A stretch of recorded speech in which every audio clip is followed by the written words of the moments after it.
Hi students, అందరూ ఎలా ఉన్నారు? నేను మీ విష్ణువర్ధన్, మీరు చూస్తున్నారు Vishnu smart info YouTube channel. Students, NEET 2024 AFMC armed force medical college. So ఇది మనకి పూణేలో ఉంది. ఇండియాలో ఉన్న బెస్ట్ కాలేజెస్లో ఇది కూడా one of the best medical college లాగా చెప్పుకోవచ్చు. అయితే సో ఎవరైతే all India quota counselling round 1కి అప్లై చేసుకునేటప్పుడు సో మిమ్మల్ని అడుగుతుంది కదా, so are you willing to apply for AFMC అని. సో మీరు ఏఎఫ్ఎంసి ఆర్మ్డ్ ఫోర్స్ మెడికల్ కాలేజ్కి మీరు అప్లై చేయాలనుకుంటున్నారా లేదా అని సో మీరు అప్లికేషన్ పెట్టుకునేటప్పుడు అడుగుతుంది కదా. సో అలా అప్లికేషన్లో ఎవరైతే ఎస్ అని పెట్టింటారో, సో మేము అప్లై చేసుకోవాలనుకుంటున్నామో అని పెట్టింటారో, ఎస్ అని పెట్టింటారో, సో మార్క్స్ ప్రకారం సో వీళ్ళు కొద్దిమంది క్యాండిడేట్స్ని సో సెలెక్ట్ చేశారు. సో వాళ్ళ లిస్ట్ కూడా నేను మీకు ఇప్పుడు ఈరోజు ఈ వీడియోలో చూపిస్తాను. సో అలాగే కట్ ఆఫ్ కూడా అనౌన్స్ చేశారు. ఓకేనా? సో ఎంతమంది క్యాండిడేట్స్కి ఓకేనా ఒక పర్టికులర్ మార్క్ అన్న పైన ఉన్న క్యాండిడేట్స్ని ఇలా ఎస్ పెట్టుకున్న క్యాండిడేట్స్ని వీళ్ళు సెలెక్ట్ చేశారు. సో వీళ్ళకి నెక్స్ట్ ప్రాసెస్ ఉంటుంది. ఆ నెక్స్ట్ ప్రాసెస్ ఏంటి, ఇప్పుడు వచ్చిన అప్డేట్ ఏంటి అనేది ఈరోజు ఈ వీడియోలో మీకు ఇన్ డీటెయిల్గా చెప్తాను. సో ఈ వీడియోని చివరి వరకు చూడండి. సో మీకు ఏఎఫ్ఎంసి కాలేజ్ గురించి ఏమైనా తెలియకపోయినా సో నెక్స్ట్ ఫర్దర్గా ఇంకా ఇన్ డీటెయిల్గా తెలుసుకోవాలనుకున్నా నేను సపరేట్గా ఒక వీడియో చేశాను. ఆ వీడియో లింక్ కింద డిస్క్రిప్షన్లో అలాగే కామెంట్ సెక్షన్లో ప్రొవైడ్ చేస్తాను. సో మీరు ఇది ఆ వీడియో ఖచ్చితంగా చూడండి. ఈ వీడియో తర్వాత ఆ వీడియో చూడండి. సో మీకు టోటల్ డీటెయిల్స్ ఆ వీడియోలో ఎక్స్ప్లెయిన్ చేశాను. సో ఈరోజు ఈ వీడియోలో ఈ అప్డేట్కి సంబంధించి మీకు చెప్తాను. ఓకేనా? సో ఫస్ట్లీ ఏంటంటే వీళ్ళు కట్ ఆఫ్ అనేది అనౌన్స్ చేశారు. సో ఫస్ట్ అది మీకు చూపిస్తాను చూడండి ఎంత కట్ ఆఫ్ అనౌన్స్ చేశారు అనేది. సో ఎవరైతే ఈ ఇయర్ ఏఎఫ్ఎంసీకి ఎస్ అని పెట్టుకున్నారో సో గర్ల్స్కి అయితే 681 మార్క్స్, బాయ్స్కి అయితే 666 మార్క్స్. సో ఈ మార్క్స్ కన్నా ఎక్కువ ఉన్న వాళ్ళకి సో లేదా ఈ మార్క్స్ వచ్చిన వాళ్ళకి ఈ మార్క్స్ కన్నా ఎక్కువ ఉన్న వాళ్ళకి సో ఎవరైతే ఏఎఫ్ఎంసీకి ఎస్ అని పెట్టుకున్నారో సో వాళ్ళని సెలెక్ట్ చేశారు.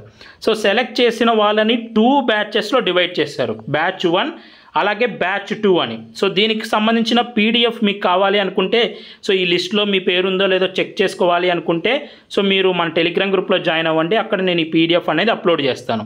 సో మీ ఈ మార్క్స్ కన్నా మీరు ఎక్కువ ఉంటే సో మిమ్మల్ని సెలెక్ట్ చేసింటారు. ఓకేనా? సో మీరు కనుక ఏఎఫ్ఎంసీకి ఎస్ అని పెట్టింటే. సో బ్యాచ్ 1 ఏంటంటే 27th ఆగస్ట్ రోజు 7 AM మీరు ఏఎఫ్ఎంసీ పూణే దగ్గరికి వెళ్ళి రిపోర్ట్ చేయాలి. ఆ కాలేజ్ దగ్గరికి వెళ్ళి రిపోర్ట్ చేయాలి. బ్యాచ్ 1లో మీ నేమ్ కనుక ఉంటే. సో బ్యాచ్ 2లో మీ నేమ్ కనుక ఉంటే 27th ఆగస్ట్ ఆ రోజే 8 AM మీరు రిపోర్ట్ చేయాల్సి ఉంటుంది. ఫస్ట్ ఇది గుర్తుపెట్టుకోండి. మీ నేమ్ ఉందా లేదా అనేది పీడిఎఫ్ నేను టెలిగ్రామ్ గ్రూప్లో పెడతాను, చెక్ చేసుకోండి. సో అయితే సో ఇలా ఎవరి నేమ్ అయితే ఉంటుందో సో మీరు ఏఎఫ్ఎంసీ కాలేజ్ దగ్గరికి వెళ్ళాలి పూణేలో. సో అక్కడ గేట్ నెంబర్ 5 ఉంటుంది. సో మీరు ఎంప్టీ స్టమక్తో వెళ్ళాలి. సో ఇది ఇంపార్టెంట్. సో ఎందుకు ఎంప్టీ స్టమక్తో వెళ్ళాలంటే మీకు కొన్ని బ్లడ్ శాంపుల్స్ ఇవన్నీ కలెక్ట్ చేసుకుంటారు, మీ మెడికల్ టెస్ట్ అన్నీ కండక్ట్ చేస్తారు. సో మీరు డే 1 రోజు మీరు కాలేజ్ దగ్గరికి వెళ్ళేటప్పుడు సో 12 గంటలు మీరు ఫాస్టింగ్ ఉండాలి. అంటే మీరు ఇప్పుడు 7 AM మీకు రిపోర్టింగ్ ఉంది కదా. సో 7 AM కన్నా ముందు 12 గంటలు మీరు ఫాస్టింగ్ అనేది ఉండాలి. ఇది ఫస్ట్లీ గుర్తుపెట్టుకోండి. ఫాస్టింగ్ ఉండాలి, ఎంప్టీ స్టమక్తో మీరు వెళ్ళాలి. వాటర్ కావాలనుకుంటే తాగొచ్చు, కానీ రిమైనింగ్ ఏ ఐటమ్స్ లేదు. అలాగే సెకండ్ డే రోజు కూడా మీరు 8 hours ఫాస్టింగ్ అనేది ఉండాలి. అలాగే సో మీరు కొంచెం మాన్యువల్ ఉంటుంది, ఏఎఫ్ఎంసీ మాన్యువల్ ఉంటుంది. సో దా మాన్యువల్ ఒకసారి చదవండి మీరు. సో మీకు ఇయర్ వ్యాక్స్ మొత్తం క్లీన్ చేసుకొని ఉండాలి. సో ఇలా మీరు ఆ కాలేజ్లోకి ఎంటర్ అయ్యే ముందు కొన్ని పాటించాల్సి ఉంటుంది. అవేంటి అనేది వెబ్సైట్లోకి వెళ్తే సో వెబ్సైట్ వచ్చేసి ఇది ఏఎఫ్ఎంసీ, ఇది మీకు స్క్రీన్ మీద కనిపిస్తుంది కదా .nic.in. ఈ వెబ్సైట్లోకి వెళ్తే మాన్యువల్ ఉంటుంది. ఆ మాన్యువల్ చదవండి. సో అయితే ఇప్పుడు ఫస్ట్ మీరు చేయాల్సింది ఏంటంటే మీ నేమ్ కనుక ఆ లిస్ట్లో ఉంటే ఓకేనా, ఆ లిస్ట్లో నేమ్ ఉన్న వాళ్ళు మాత్రమే సో ఇప్పుడు స్క్రీనింగ్కి ఎలిజిబుల్ అవుతారు. సో మీరు ఏం చేయాలంటే 26th ఆగస్టు 6 PM లోపు ఫస్ట్ వాళ్ళకి మెయిల్ పెట్టాలి. విల్లింగ్నెస్ కోసం మెయిల్ పెట్టాలి. సో ఇది మెయిల్ ఐడి oac@admission@gmail.com ఉంది కదా, దీనికి పెట్టాలి. ఏమని పెట్టాలి? Willingness to attend AFMC MBBS admission screening for NEET 2024. మీరు ఏదైతే ఎంసీసీ వాళ్ళకి రిజిస్టర్డ్ మీరు అప్లై చేసుకున్నప్పుడు ఒక మెయిల్ ఇచ్చింటారు కదా, ఆ మెయిల్ ఐడి నుంచి సో ఈ మెయిల్ ఐడికి ఇక్కడ మీకు కనిపిస్తున్న ఈ లైన్ అనేది ఫస్ట్ మీరు 26 ఆగస్ట్ లోపు 6 PM పెట్టాలి. ఇలా పెట్టిన తర్వాత సో మీరు ఇప్పుడైనా పెట్టేయచ్చు, సో 26 లోపు ఎప్పుడోసారి పెట్టేయాలి. అలా పెట్టిన తర్వాత 27th రోజున కాలేజ్ దగ్గరికి వెళ్ళి రిపోర్ట్ చేయాలి. రిపోర్ట్ చేసినాక మీకు ఒక 2 to 3 days ఉంటుంది టోటల్ ఈ ప్రాసెస్ కంప్లీట్ అవ్వడానికి. సో మీరు పూణేకి వెళ్ళి పూణేలో ఎక్కడొక చోట హోటల్ బుక్ చేసుకొని ఉండాలి. ఓకేనా. సో మీకు ఏమేమి ఉంటాయంటే test, screening test. So first మిమ్మల్ని ఐడెంటిఫై చేసి మీ డాక్యుమెంట్స్ అన్ని వెరిఫై చేస్తారు.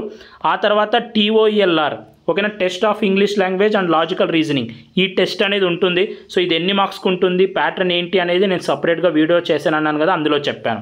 ఆ తర్వాత సైకలాజికల్ అసెస్మెంట్ టెస్ట్ ఉంటుంది. ఇది జస్ట్ క్వాలిఫైయింగ్ టెస్ట్, దీంట్లో మీరు క్వాలిఫై అవ్వాలి. అండ్ నెక్స్ట్ ఇంటర్వ్యూ ఉంటుంది. అండ్ అలాగే medical examination and medical board. So ఇవన్నీ ఉంటాయి స్క్రీనింగ్ టెస్ట్లో. సో మీకు టాప్ నుంచి బాటం వరకు మీకు మెడికల్ టెస్ట్ ఉంటుంది. ఓకేనా. సో ఇప్పుడు నేను చూపించినవన్నీ స్క్రీనింగ్ టెస్ట్ ఉంటాయి. మీకు దీని గురించి డీటెయిల్ కావాలంటే ఆ వీడియో చూడండి. అండ్ నెక్స్ట్ థింగ్ వచ్చేసి ఈ టెస్ట్ అన్నీ ఉంటాయి. మీరు ఈ డాక్యుమెంట్స్ ఏవేవి తీసుకెళ్లాలంటే సో మీకు స్క్రీన్ మీద కనిపిస్తున్నాయి కదా, సో ఇవన్నీ చూసుకోండి. నీట్ 2024 అడ్మిట్ కార్డు ఉండాలి, రిజల్ట్ షీట్ ఉండాలి, క్లాస్ 10th మార్క్ షీట్ కానీ, లాంగ్ సర్టిఫికేట్ కానీ. సో మీ స్క్రీన్ మీద కనిపిస్తున్నాయి కదా, ఒకసారి స్క్రీన్ షాట్ తీసుకోండి. సో ఈ డాక్యుమెంట్స్ అన్నీ కావాల్సి ఉంటుంది. ఓకేనా.